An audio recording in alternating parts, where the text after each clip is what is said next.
always keep positive energy, no matter how tired I am, no matter how bad day I am, I always remind myself that. And I wanted to remind all of you like that because just the reason why we're all connected today, and it's we need to pass that message to all of you. So. Thank you. I think, I was just looking at the time, we probably have one more question, and I think, I wanted to relate to what she just shared, but also relate to everybody in this room. And before we do that, then we're going to turn the floor back to Joyce and maybe have some Q&A for you guys to really, get to know Evie a little bit more. But going through that just right now, just what she shared, what are some tips can you give these women in these rooms that you've just connected here today, that, we have this opportunity, but what kind of tips can you give them to go chase after their dreams or chase after the role that you're here? Or maybe it's not East-West, I don't know, but maybe about chasing something about you and your kids' relationship or your parents, or something that you can empower these women to become more confident and do more. I would say two things. Obviously, a lot of people are doing the chicken soup book and give you a bunch of stuff. But personally, what I think about every single day is that be fearless. Be really fearless. Because sometimes, and believe me, there's so many things that I'm afraid of, and there's a lot of things I've never done before, and it can make me to do it. Like this over past weekend, I was in Palm Springs. I had to do a Ignite talk, which is like a mini TED talk. I'm so not tech savvy. and then the people who went up the stage and did the talk was the 5th employee on Twitter. And he was talking about the person who invented watches. And then his slide was like super awesome. And I had to go right after him. and my staff know, like, I don't know anything about computer. I barely know how to use Excel, right? So here I'm gonna have to go up there and I have to talk about surrogacy and how surrogacy relate to technology.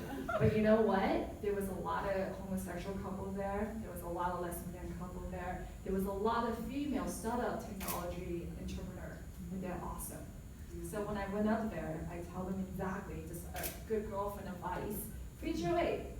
And if you can have children, you want to expand your children, don't feel frustrated. There's always option. There's so many options now. So they loved it. They all came up to me afterwards. So I don't have the most powerful slide. like a kindergarten kids would do it. In fact, the guy even told me, the guy said, you're not prepared. This slide is not, obviously to kind of put it together. Right? And then I didn't even put that together. My associate did. I don't know how to do a power slide. But anyway, I don't want to tell them to hurt their feeling that your slide is really not good. But so I said, oh, I'm so sorry because it's the best I can do. Anyway, so the point is, be fearless.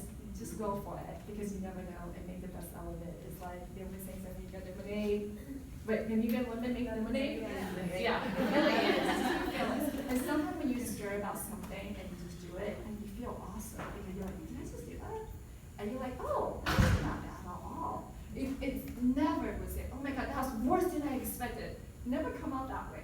So when you feel better after you finished it, the next one you would be like, oh, I did that, and I was scared, and I survived. I think I'm going to be okay with this one. And what's the worst can happen to you? I mean, seriously, right? If you really think about it, I was thinking that in my head right before I had to go up, and I was like, what's the worst can happen to me? I don't know those people. And you know what? I don't want to be their friend anyway. I was trying to like. Anyway, so whatever it is, that's not a good reason, but I was trying to justify my fear. So anyway, so whatever worked for you, do that. Another thing is connection, because people pass and go, day go day, minute go minutes. We're all gonna die. I know it's kind of sad for me to say at the very end of the speech. It's like we're all gonna die.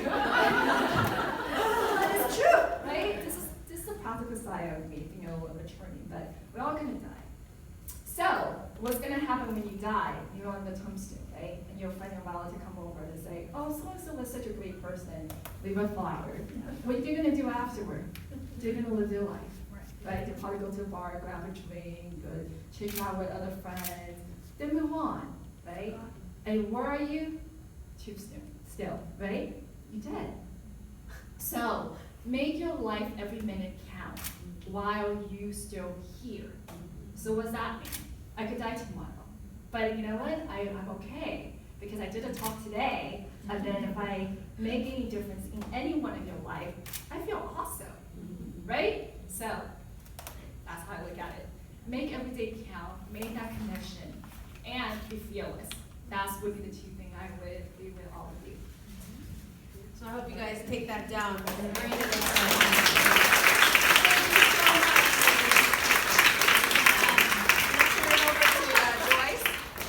Any questions? Come on. Mary! Be fearless, ask me. You being a female and minority, what things have you encountered as you've gone through your career or even early after you got out of the process? I can give you a story right now. The reason I was late because literally I was downstairs parking lot talking to a criminal law attorney. So, being a female attorney is already minority in the legal world, and then being Asian is even more so. Because normally you see the Jewish, well, I mean, just stereotyping part of the big what we call it. So we also have a lot of clients, our vendor, what I mean by vendor is like district manager that assign cases to us. So the district manager actually has been trying to hit on me for over years, and he does that with everyone. So everybody kind of get in, all the small women business, they're either court reporter or they're, copy service, they're all kissed up to him. They let him to make the move because they wanted to make sure they get the business, right? It doesn't affect me because I don't really care. But he's been trying to head on me for over a year. But because I keep rejecting him, and the last time I was going to Vegas, I'm trying to take SLS Hotel as my next territory. And then after the dinner, he said, let's go have a drink. And then I took off. I didn't even say bye. I just said, bye, I'm tired. He said, well, can you wait for 5 minutes? I'm gonna go grab my stuff and we can go get a drink. I took off. I don't wanna say, I already told you no, so I'm not gonna stick around. When you come back, we're not gonna go get a drink. I'm tired. It's 10 o'clock, tomorrow's Friday, I'm gonna go visit the office, I'm out of there. So I took the Uber and I went back. So now, he's like telling all the claim adjusters, stop sending cases to me. So I have all the email, all the texts. I have two options. One option was ignore it because I don't really care. I have business anyway. And then it's their loss because I'm a great attorney, all firm is awesome. And then I just ignore that. Or second, I can ignore all that because I know all firm is awesome, everybody's excellent attorney, but I also wanted to teach him a lesson and say don't ever mess with women again.